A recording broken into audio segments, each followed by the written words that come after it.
panel, and I'd love to introduce them all to you tonight. Okay, can we get these women up on the screen? Yes, Delphine Gardere of Barbancourt Rum. We also have Miriam Valez, and she is the executive coach specializing in financial strategy and also the former CFO of Baccarat and also the interim CEO. And also, last but not least, we also have Rita Joseph with us, who is a New York City Council member for District 40. Okay, well, Rita, since you're on the screen right now, I'm going to introduce you to all the people because your background needs to be heard. So, Council member Rita Joseph was elected in 2021 to represent Flatbush, Prospect, Lefferts Gardens, Kensington, Ditmas Park, and Southern Crown Heights, all in Brooklyn, New York. A former public school teacher, community activist, and proud union member, she has dedicated her career to advocacy and public service. Originally from Haiti, Rita began her activism at 19, leading a successful rally against the FDA's discriminatory blood donation policy for Haitians. We all remember that. Yep. Despite being a teen mom, she balanced raising her children, working full-time, and organizing protests against police brutality and transit cuts. As a teacher at PS6, she secured critical funding for technological improvements, benefiting thousands of students. She has also served as chair of the Neighborhood Advisory Board and on the citywide participatory budgeting committee. In the City Council, Rita is focused on improving public schools, expanding affordable housing, addressing the climate crisis, and advocating for criminal and social justice reform. Councilmember Rita Joseph, thank you so much for joining us today. We're so excited to have you. So let's move on to Miriam Valez, and let's talk about your background, Miriam.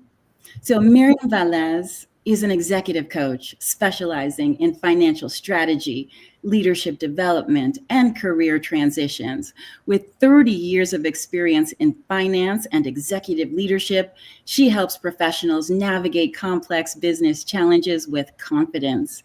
Previously, Miriam served as Chief Financial Officer of Baccarat Incorporated North America, a luxury brand renowned for its high-end crystal products. We know that.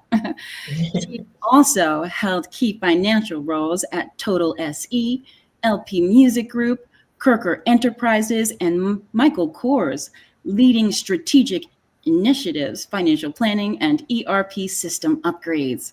Passionate about leadership and team development, Miriam believes a company's greatest asset is its people. As an executive coach, she empowers leaders to drive success through strategic decision-making and collaboration.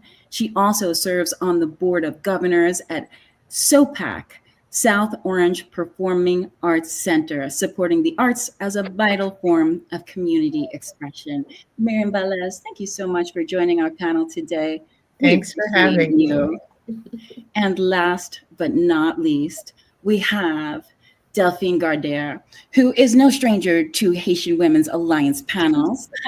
She is the CEO of Société du Rhum Barbancourt and the fifth generation Gardere to lead Haiti's iconic rum company.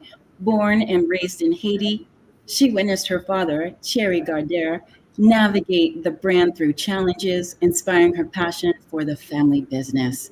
With a background in finance, marketing, and operations, Delphine worked in London's finance sector before earning a master's in marketing from Cranefield School of Management. She joined Barbancourt in 2016, focusing on premiumization and global expansion. Following her father's passing in 2017, she took the helm, modernizing production and strengthening Barbancourt's international presence.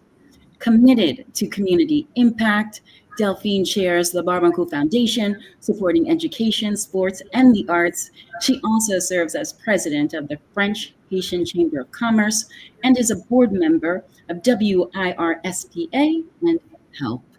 Delphine Gardere, thank you so much for joining us today. Now let's get all these lovely ladies on the screen together at the same time. Ladies, thank you so much for joining us for today's panel discussion in honor of Women's History Month. Now, we are live on Facebook, We are live on Instagram and we're live on one more, YouTube.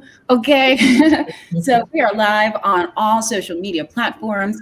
And for those of you watching, like, tell someone else. If you know a Haitian woman, if there is a Haitian woman in your life, please let them know. Text them, tag them in the comments, and let them know to tune in right here, right now. We're just getting started and it's not too late. The fun has yet to begin. And don't be afraid to jump in the comments. If you have a question for these ladies or simply a comment, you just want to tell us how cute we look, we'll take it. Please feel free to jump into the comments. And most of all, just say hello and introduce yourself. So let's jump right into it. So, Rita Joseph, let's start with you, City Council member. Now, your position itself embodies advocacy. And the fact that you are a woman in your role, a Haitian woman at that, affecting such change in times that are so politically historic. Tell me about your journey in terms of Haitian women and advocacy and how you became a city council member. It started when I was 19 years old, working on the rally to stand up to FDA for putting us in a box with no scientific data to back the accusation of us being AIDS carriers. And that was the start of my journey into advocacy and the work that I've been doing. Matter of fact, I went to college on a full scholarship because of community service. Worked on so many other different projects when it had to do with immigration, had to do with police brutality.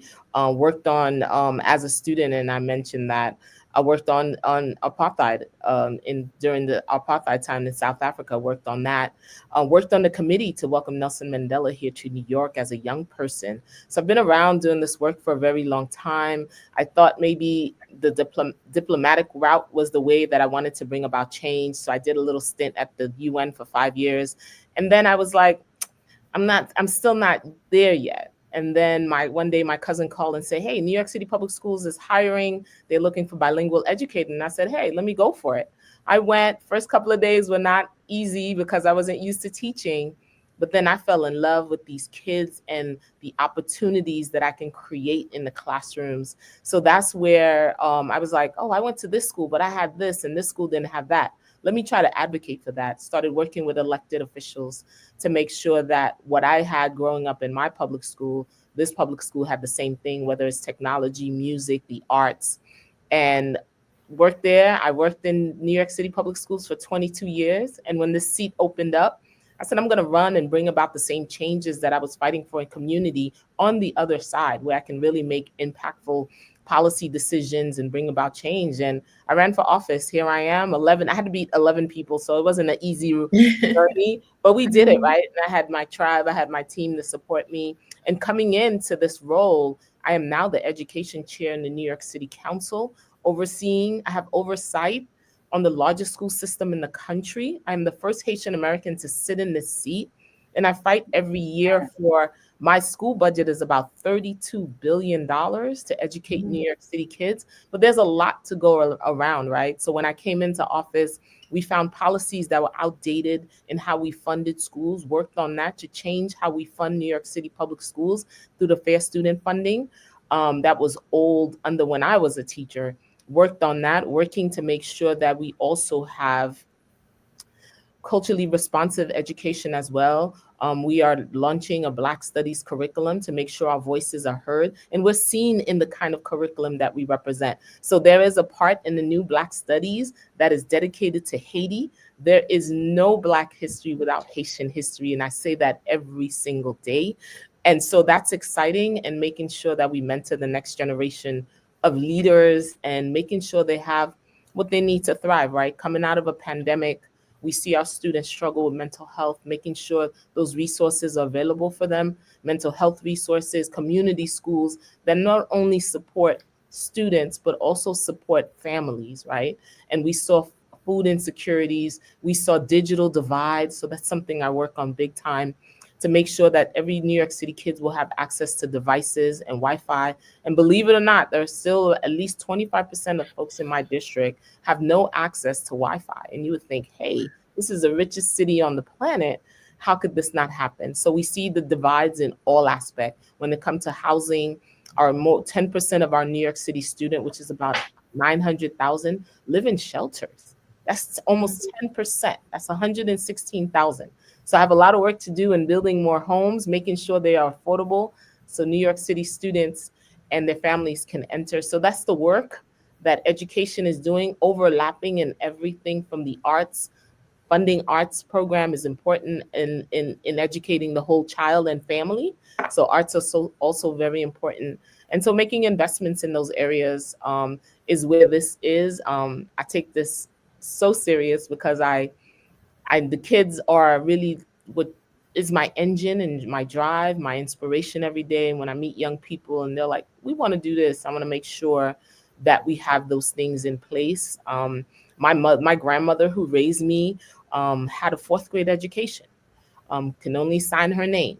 And here I am today standing on her shoulder. And when we say Potomitan, she was truly a Potomitan. So that's where I get my inspiration, my drive to just make sure that I always rep the culture too, and making sure everything I do has a little Haitian flavor, a little Haitian pickles in it.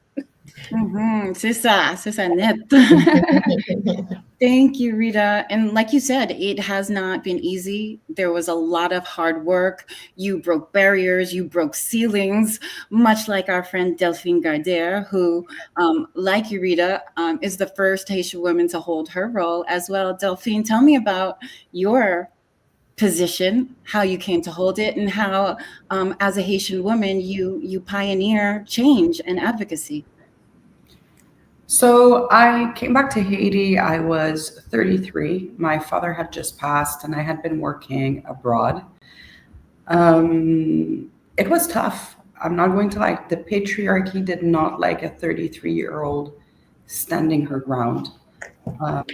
It took a lot Woman, of 33-year-old woman. 33-year-old woman, exactly, standing her ground, and I faced a lot of personal struggles, fighting my way through for just my what would have been considered my privilege to inherit, and also fighting the grounds for being able to work at Barbecue.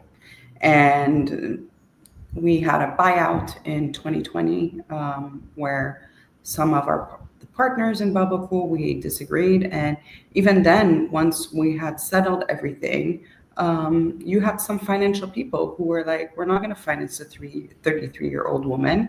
This is way too ambitious. And it's been a challenge. And up until recently, sometimes I have to really stand up for what I believe in, even though I've proved I have a track record, a good track record of success, and I'm still being tested as a woman because they don't like women who are empowered. They don't like women who are leading, and it's disruptive. And the patriarchy, as we know in the Haitian community, and I'm sad to say, is even behind what we see here in the States. And so I'm sure that must have been a challenge for you, especially living and working in Haiti. It has been. It has been. I mean, what's been good is that I've found a good support system. I have a strong network of women and a partner that completely agrees with me on owning my voice and give me the confidence to do it. And I think when you know what you stand for and when you're clear on your values, it's easier. But when you're when you don't have, how do I say that? When you're not that anchored, it can be really, really disruptive, Mm, take an emotional toll on you. for sure.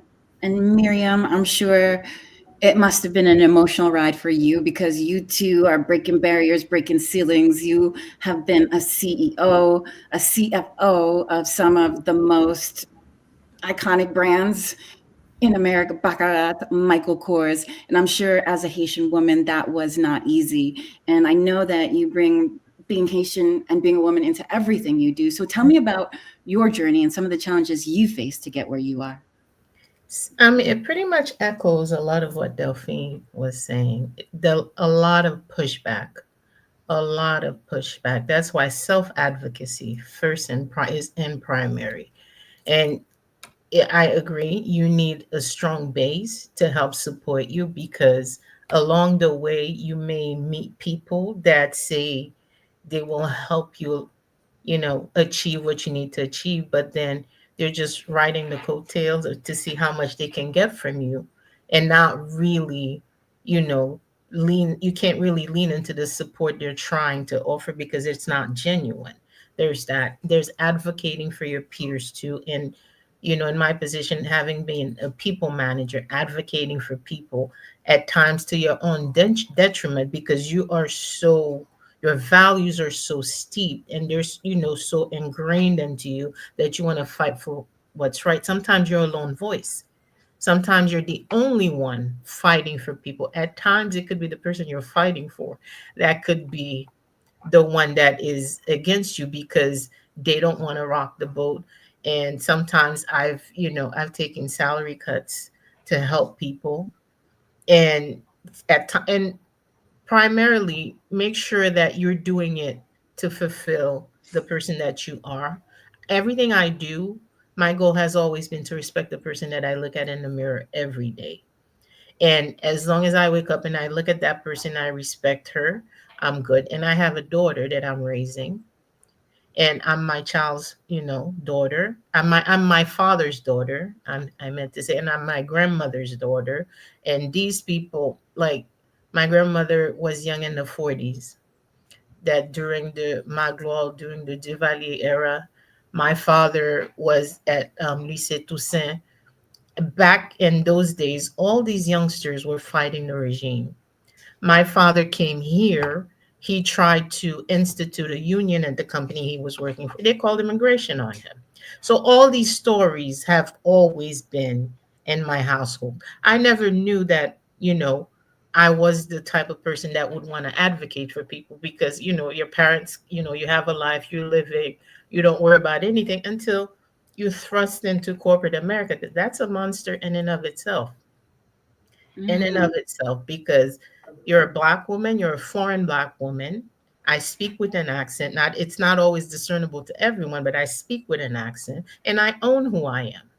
But while I'm doing all of that, when I say I own who I am, I own my intelligence too. You're not going to tell me who I am. You're not going to tell me how dumb you think I am. Your opinion of me, I have to respect you, first of all, for your opinion of me to matter.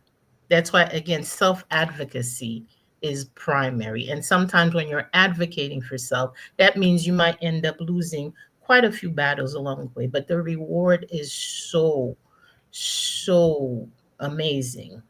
And when you're able to carry people with you, when you're able to help someone, when you see, I have so many tentacles. What I mean by that is people that I have mentored, people that I have helped, and I look at their career right now. And when they tell me I was an influence in that, and that's not me assuming that, they come and tell me that I was an influence in that. There's no bigger, satisfaction than that for me personally. Because that's right. You're an executive coach. And as you That's mentioned, new. That's a new title because I left corporate last year. So I'm delving into, because I've done a lot of mentoring. So right now, if I can help anyone through my experience, that's my goal right now. Because maybe a I'm new hanging up my official corporate. title, Yes. but as you said, you've been doing it for years. So Yes. I'd say you were an executive coach way back when. So, Thank and you. as you mentioned before, sometimes people who present themselves to help you in the professional space aren't always that. They are hypocrite, as they say. Hmm. And sometimes people will help you to a certain point. They will help you Hmm. to get to one level, and when you go higher, they say, "Oh no, that's too high for you." Yes. So, how do you advise women, Haitian women, when they're trying to move up in their career but find obstacles like that? Stay focused. The obstacles will come. There's no if, ands, or buts about it. It will happen. We are living in a world that does not favor women of color. That is our reality. The obstacles will come. Know who you are. You need to be very certain of your identity, because people will tell you things about yourself that are not true to make themselves feel better. That's when knowing you is very important. Know your circle, know the people that you trust, and keep people around you that you trust that will always tell you the truth, even if it means I shit on kote. Because at times you might get too big for your britches too, and you need to be, brought down a peg or two. You need true friends that will always keep you grounded. That way you know who you can depend on. Because some people, I've been around people that agree with me to no end. They agree with me to, if I listen to them, I'd be, knee deep in, BS. But keep your circle sincere. And Haitian families, they do not lie to you. They will be brutally honest. I'm You know fortunate enough that they do not tell me any lies. And that could be hurtful, but that keeps me grounded. So I know when someone else is pandering and is lying to me to make me feel good, I know what that looks like versus an honest person. So when you're in that trajectory, you keep your goal ahead of you. Stay focused. You know, viser koto prale a. Stay Mhm. focused. Be true to yourself and do not let any naysayer get in your way. And the closest you are to your end goal, the more obstacles will come. That has always been my experience. I'm 53 years old. That has always been my 30 years in corporate America. The closest I am to a promotion, the BS is coming left and right. It's coming left and right. And I've had sleepless nights. I've had blood pressure rising. I've had all of that. I pray, I stay focused. I used to ask my dad passed away. I would call him 2 a.m. in the morning, 3 a.m. in the morning. He said, Petit ou pas prier? Leave me alone. Leave me alone. I don't want to hear about it. Just stay focused. Know where you're going. I did Mm. not raise you for the nonsense. That's Yes. what he used to say. I did not raise you for the nonsense. If you know this is the right path for you, just stay on it. If it's not, it's okay to pull back. Because if something is impacting your mental health, it's okay to walk away as well. You know, Mhm. keep your peace intact. That's the other thing. Keep your peace intact. Yes. And as you said, so many obstacles along the way, especially for women, Mhm, especially for Haitian women. mhm. Rita, what do you think is the biggest challenge facing Haitian women and reaching economic empowerment? As Miriam said, build your tribe, have that support to help you build it, right? And create a plan, right? I always say if you plan, you have to plan in order to know what you're going. Create that pathway and find mentors in that field that you want to emulate. So you can get there. Read books. Also read. I'm not recommending anyone tonight off the top of my head. I can't remember. But read some books. Make some friends. Find folks in that field. Look for internship. Look for mentorship. Um, Seek advice for others who went through the same thing. Find out what was their journey. Your journey will be different, of course. All the journeys are different. However, maybe you can choose a different pathway. Use what worked for you. What didn't work for that person may work for you. And also, I've always told when I was teaching, I remember I used to always tell, find 5 people in that field and look at how they did it. Look at what they went through, so you can probably avoid some of that pathway, but find folks in that. And then find financial literacy has always been something I've been a big advocate about. Start teaching our young girls how to save money early on, how to read certain things early on. It's not when they get to college that they should be learning about credit and debt and all. Start as early as elementary level, teaching them how to save. I used to have my little passbook. I used to go every Saturday to the bank with my grandparents to go deposit my little $2, and it built from there. And when I had my boys, I did the same thing. And also my second son, big investor. Always, he's been in crypto world since 2007 when no one knew what it was. So Nice. reading, and yeah, and he was like, yeah, mom, I'm making money. And I was like, really? He's like, yeah, I've been telling you about this since 2007. And I saw the book and I was like, now I remember he was telling me about it. And I was just like, oh, this is a scam. He was like, no, mom, it's not. So reading up, making friends, and keeping your circles alike and support, right? And you always want folks that will tell you the truth. And that's true, Miriam. You don't want people to be like, yes, yes, you're doing amazing when you're doing terrible. You want friends that'll tell you the truth. So find friends, find fields in that field. I remember once I wanted to do a stint in PR. Who did I reach out to? Irene Gandy, one of the top PR person on Broadway, and I think she's the only woman of color doing that work. That's who mentored me. That's who I worked under, and she taught me the ropes. And then there were times she would do events. She's like, "Get her and come watch how I do it." And I would go and follow her around, and then I worked in that field for a little bit, following her around in all of the arenas, and I wasn't afraid to step outside the box to learn a new skill. And sometimes don't be afraid. Google is here, YouTube is here. Find it. You'll If you need a course, you can find a crash course online. Mm-hmm. And Rita, you mentioned books. There's a book that I just finished reading by a ridiculously wealthy Black woman named Rachel Rogers. And the book is called We Should All Be Millionaires. Ooh. So there's a book if anybody's looking for one. And if you're a woman who wants to be economically empowered. But Delphine, I'm so glad you're here. Tell me, were you going to say something?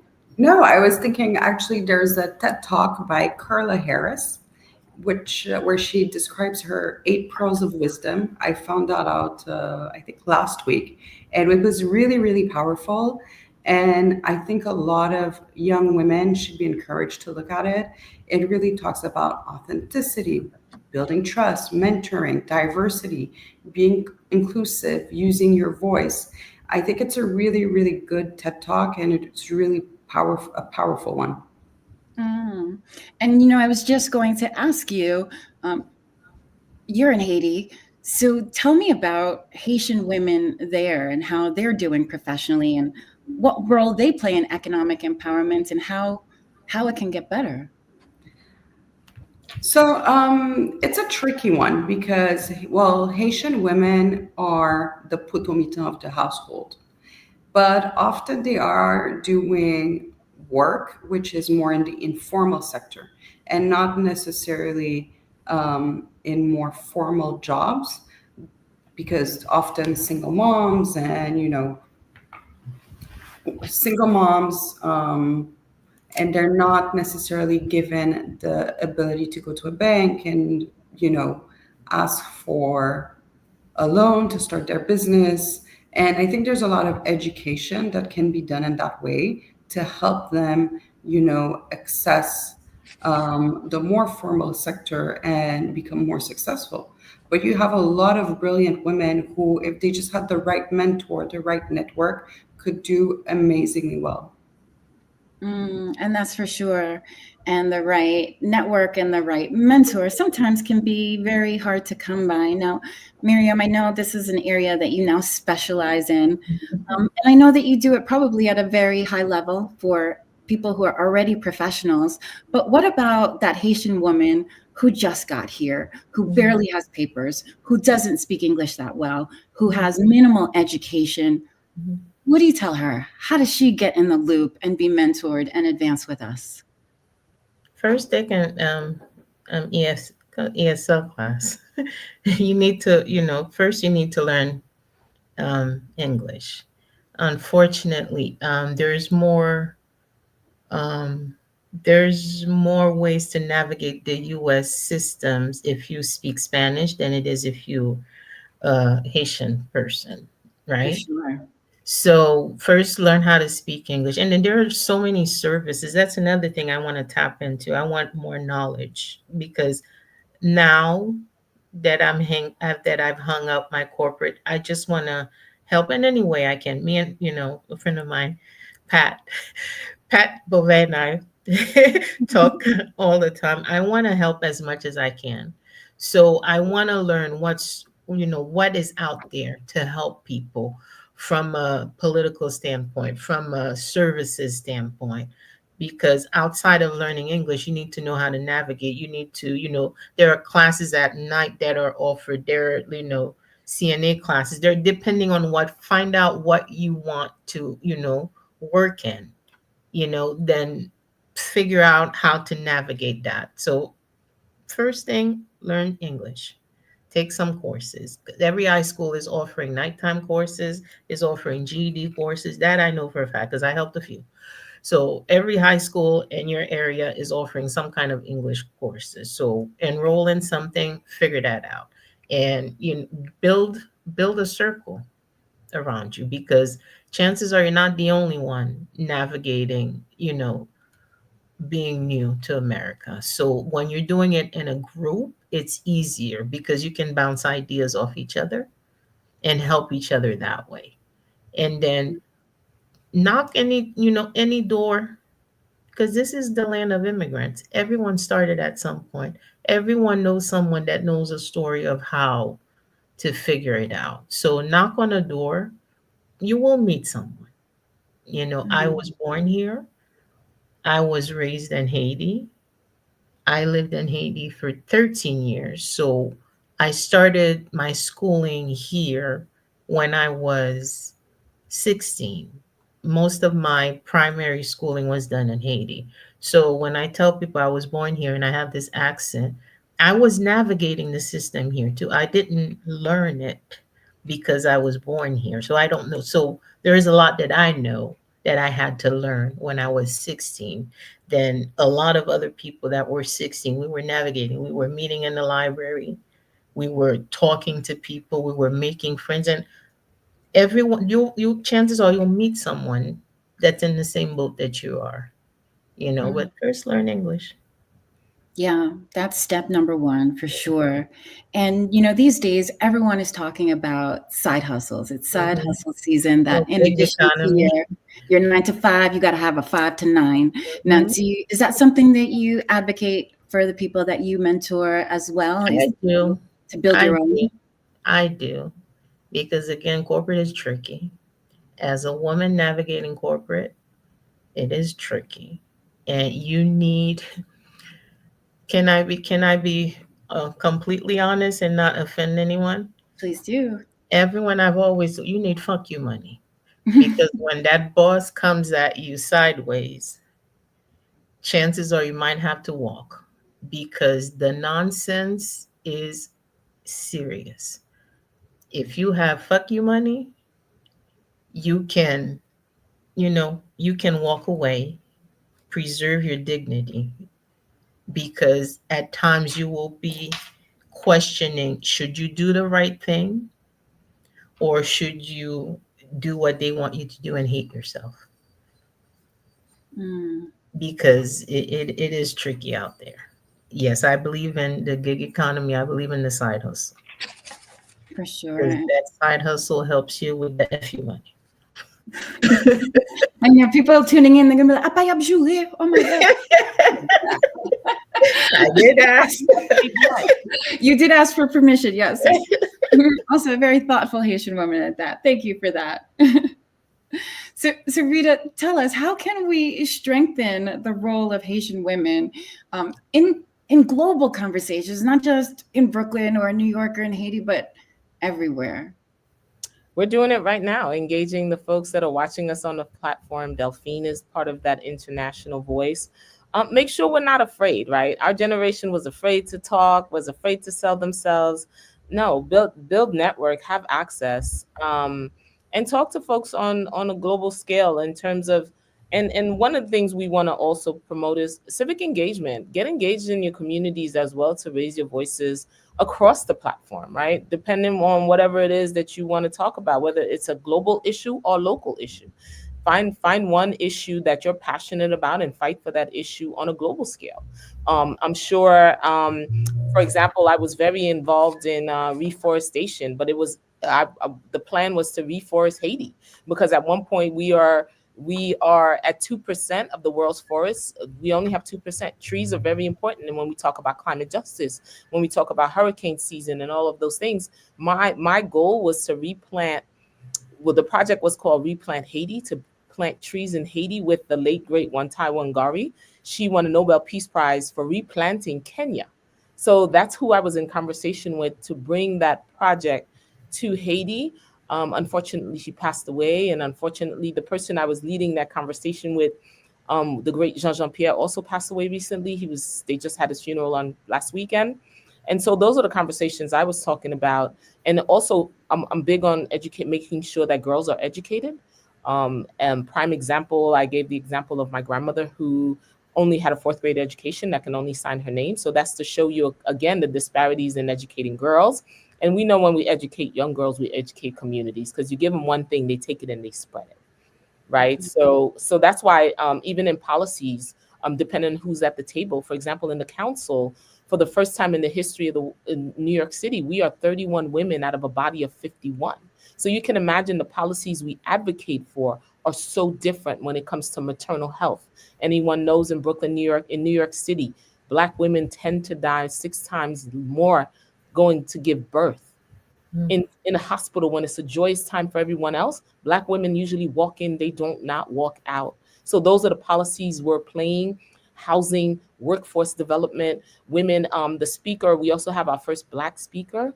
One of the projects she worked on was to reconnect, to give people opportunity to go back. Let's say life happens, right? And you fell out of college, you didn't go back. She created a program to make sure folks who left college can go back, reconnect with their careers and move forward. So far, over 40,000 people have enrolled, graduated almost 3,000 people to date.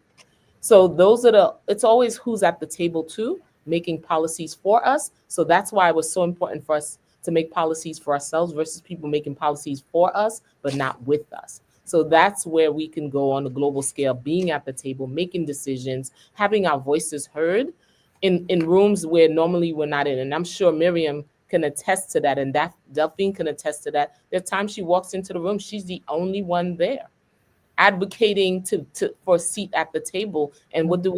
We bring our own chair, we build our table, and we're sitting right here until somebody allow us the voices. I'm sure there are meetings you go in and they talk to your assistant and don't talk to you because you're the woman. If you walk in with a gentleman, they'll talk to the man first before they talk to you.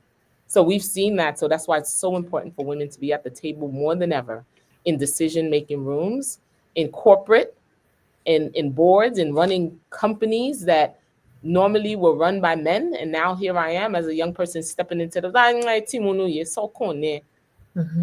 come with a level of experience and determination and passion and resilience, and they don't give you credit because you're not the right gender.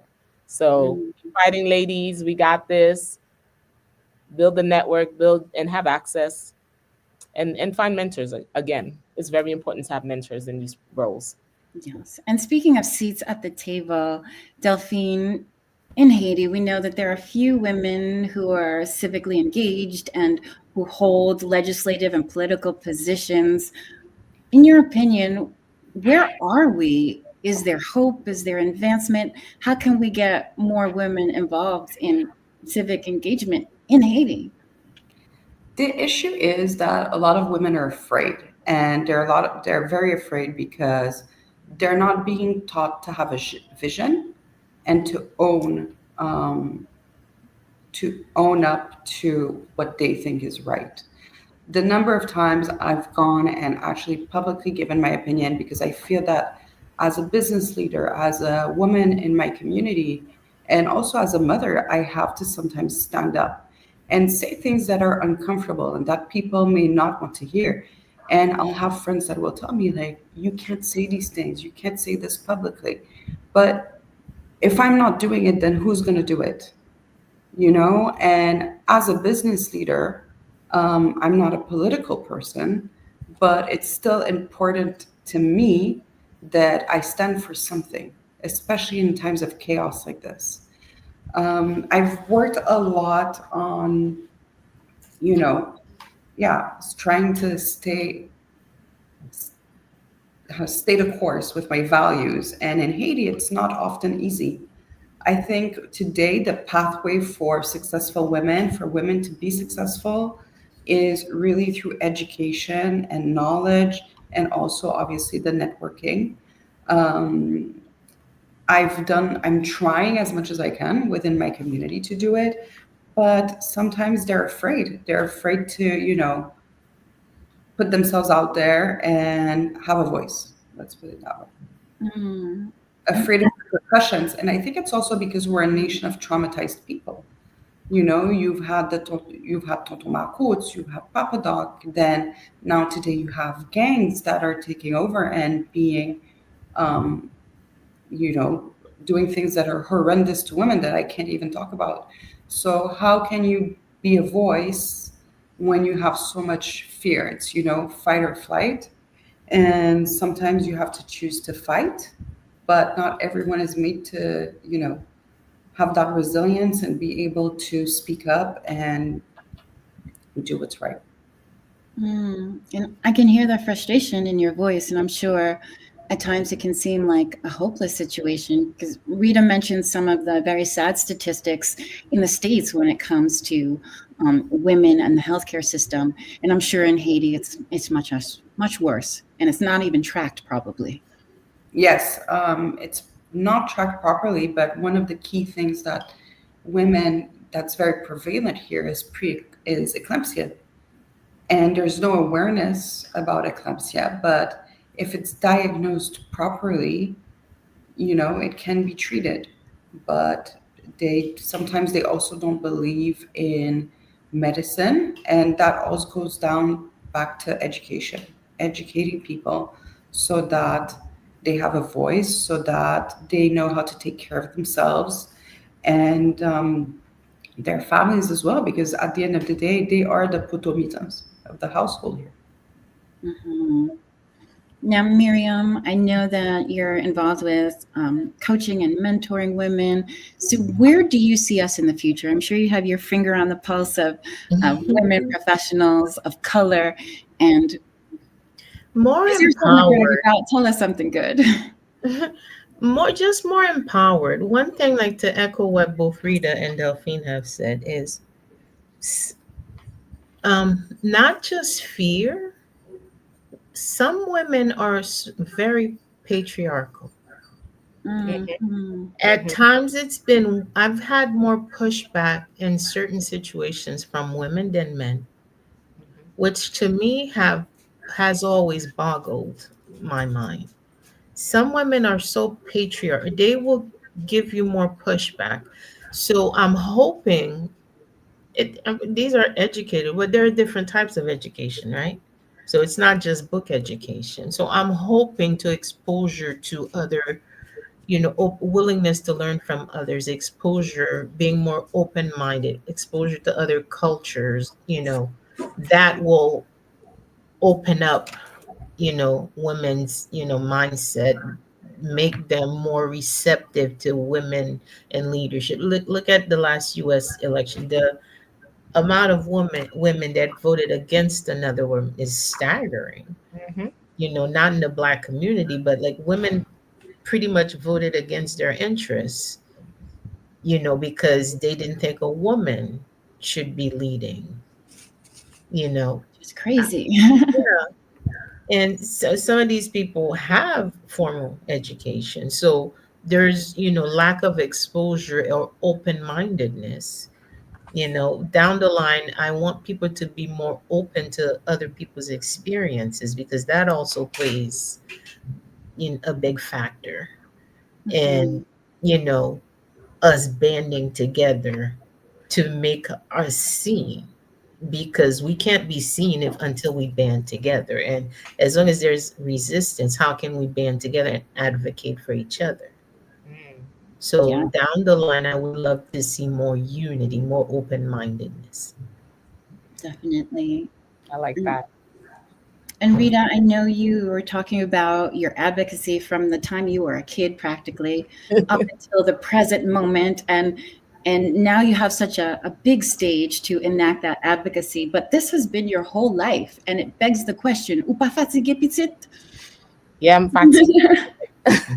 The struggle must continue, right? Someone has to continue leading the charge, but as I'm doing it, making sure I'm passing the baton, I am creating a succession plan. Make sure I'm also giving tools to the next generation of leaders, that I'm not leaving a vacuum just because I was there.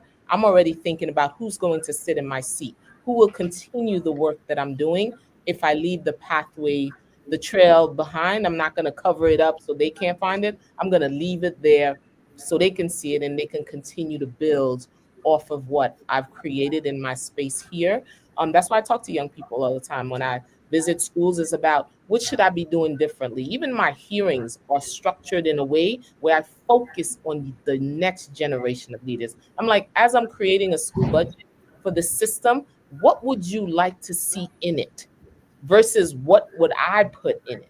So the adults that testify in my hearing, they're always like, yeah, Chair Joseph is going to let the young people testify first. I said, yeah, because this is going to impact them for the rest of their lives. So I have to make sure they're telling me, please put more money in mental health. Please put more money in arts education. Please put more money here in these areas. And then I will listen to the adults after I'm done listening to the children who will have to be impacted by the work that I'm doing. Tired, there are days I am, but I'm always inspired by the work that I do, and always by the young people that we engaged in conversation. Um, Even one thing I'm pushing for now, and I hope to see, is more women in tech, more women using tech in spaces and ed tech. When I go, it's usually one or two women, hardly no women of color there at all. So looking to create that pipeline for women to get into tech, and not only users, right, create it as well.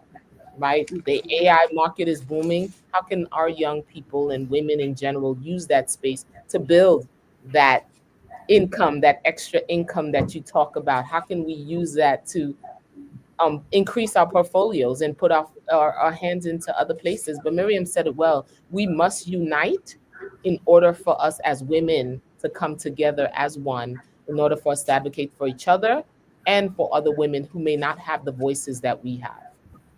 Mhm. And I just want to address this comment on the screen by one of our viewers, Monica Leona Olivier. She says, "You are all reminding me of what Shirley Chisholm said. If they don't give you a seat at the table, bring a folding chair." Yep. Thank you for that, Monica, and thank you for watching. So, Miriam, what would you like your legacy to be? What are you working towards ultimately? Ultimately, right now, what's primary to me is having my child proud of the person that I am, the person that I'm raising her to be. And one key thing that's important to me right now is to protect my peace at all costs. I Mm, want to help. I'm open to help. And to me, I'm helping, but I've made the decision to protect my peace. And what that looks like for me is to not be disappointed when people are not receptive to my help, to not take it personally, Mm. and to do good for people without expecting anything in return. That's what that means to that's beautiful. And me. protecting peace is so important and important for everyone around you. Thank Mhm. So Stephanie Rawl is also watching, and she chimed in with a comment. She says, "Team works if we work together. The four C's are good to use: collaboration, communication, cooperation, and compromise. We are stronger together." That's absolutely right. Thank you, Stephanie. That's right on. So, last but not least, Delphine Gardere, what is your legacy? I know that you have already stepped into your family legacy, but what is yours personally? Um, on a personal level, definitely empowering women. I think we've raised the number of women at Baba Cool by about 50% in some positions. And also trying to be a role model for my two young daughters so that they grow up knowing that it's not because, you're in Haiti or you believe, like Miriam was saying, a lot of women here believe in the patriarchy. And even if they have a voice, they're not going to use it. So for them to be fearless and to really, own up to who they are and be authentic, I think that's really, to me, the most important thing. And that they see me as someone who I lived my life by my values. I think that's important. Absolutely. And Naomi Labati, who is watching, perhaps a fan of yours, a friend, I don't know, she says, Brava, Delphine. And I agree. Well deserved. Well deserved. Well, ladies, before we wrap up, I just want to do a little round table. And I want you to tell me, when you think of Haitian women in America, in Haiti, and beyond, what are the words that come into your mind? Give me 2 words if you can. I'll start. I think culture and beauty. Fearlessness. Resilient. Yeah. Determined. You can't tell a Haitian woman no. Bam. And plain spoken. We're going to tell you what's on our mind. Exactly. Well, ladies, thank you so much for joining us for this virtual panel event, because we give the best virtual events, I got to say. And it's just like to have you all on the screen together is such an honor and a pleasure for me. So Miriam Valez, Rita Joseph, Delphine Gardere, we appreciate you as Haitian women and all your contributions to our community, to the Haitian community, and all that you've done to help Haitian women advance. So I thank you. Everyone watching thanks you. And thank you for being here tonight. And we hope to have you back very, very soon. Thank you for having us. Thank you for having us. And also, I just want to say one last thing to those watching out there. I'm sorry, I shook my whole computer. I was so excited. Is to reach out to the Haitian Women's Alliance. Please find us online on all the social media networks. I'm sure you're watching us on either Facebook, Instagram, or YouTube, but drop us a comment, say hello, ask a question, just like a picture, hit follow, subscribe, do all of the things, because we want to keep in touch with you. So from all of us here at the Haitian Women's Alliance, thank you and good night. Bonsoir. Bye, everyone. Bye. Thank you.